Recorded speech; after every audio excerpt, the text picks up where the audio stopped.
I'd like to begin today by talking about Hunter's least read book, The Umbrella, our student handbook. Because if you turn to page 5 of this publication, you'll find the story of Dr. Thomas Hunter, the founder of our school. Dr. Hunter left his native Ireland at the age of 17 in 1850, but he didn't do so voluntarily. He did so because of political persecution regarding newspaper articles he had published in favor of Irish independence. And I'd like to think that this experience, this denial of his rights, stuck with Dr. Hunter, because he eventually founded a school that was radically committed to education. Education for women of all ethnicities, all races, all national backgrounds and religions. Dr. Thomas Hunter understood, as we all should, that there is an intrinsic link between education and human rights. And I'd like to present this link in 3 different ways. First, education in and of itself is a human right. The right to ideas, the right to learn, the right to be exposed to viewpoints that one may have never considered and to learn skills that one may have never dreamt of. This in and of itself, access to education, is a human right, one sadly denied still to many in today's world. Education can also be about human rights. We may conceive of this in the traditional sense in a social studies class, learning about the Universal Declaration of Human Rights or the Bill of Rights. This is the education that we think of as human rights education, about human rights. But what I want to focus on is that education is for human rights. Education does not have to be about human rights, though, to be for it. All education can propel someone to work for the fulfillment of others' human rights, and that is what I would classify as human rights education. If we start from this foundational principle, that education and ideas are human rights, one would say that ours, as members of the Hunter community, have been well fulfilled. With the amazing opportunities we have, both in the traditional educational sense, the resources, the faculty, as well as the opportunity for the people we learn with, our right in this regard has been more than fulfilled. But rights imply duties. The fulfillment of our right does not mean that we are done and we can stop worrying. The fulfillment of our right means that we have a duty to work towards the rights of others and to fight for the protection of their rights. How do we do this?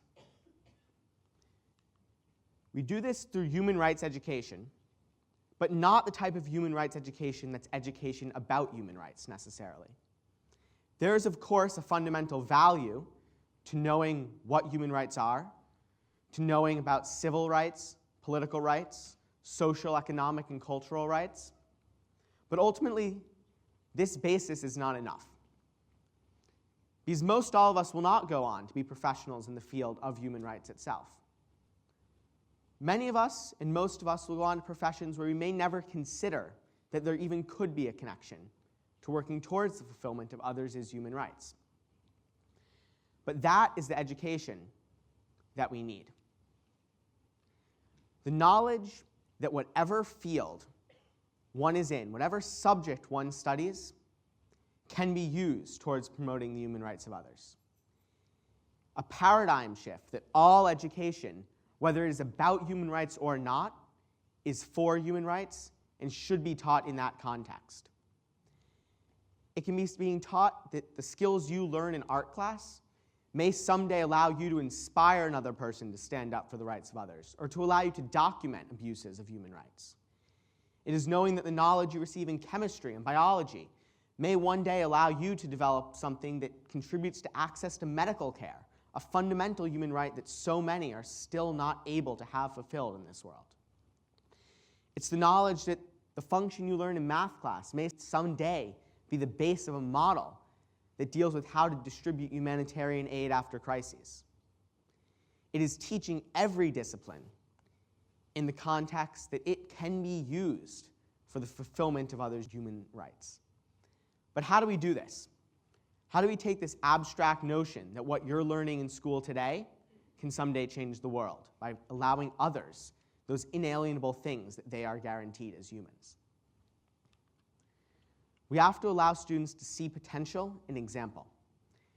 Here at Hunter the past few years, every December 10th, which is both International Human Rights Day and my dad's birthday, so I know the time Papyrus closes on Thursdays. It's 6 p.m.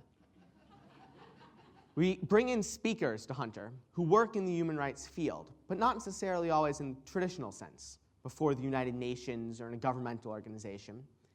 The speakers, many of whom are alums, are involved in a whole range of fields. Last year, we had a filmmaker who documented human rights abuses in Guatemala, as well as the people working to fight those. 2 years ago, we had a mathematician from the United Nations Office for the Coordination of Humanitarian Activity, who talked about how he used a model that had been developed and previously used in an entirely different sense to distribute aid in areas after natural disasters and other crises. It's allowing students to see that there are professional opportunities in every field that work for the fulfillment of others' human rights and to advocate for human rights. That is the type of human rights education we need. Our right to education has been so well fulfilled, and that is something that I'm sure I and all of us are grateful for.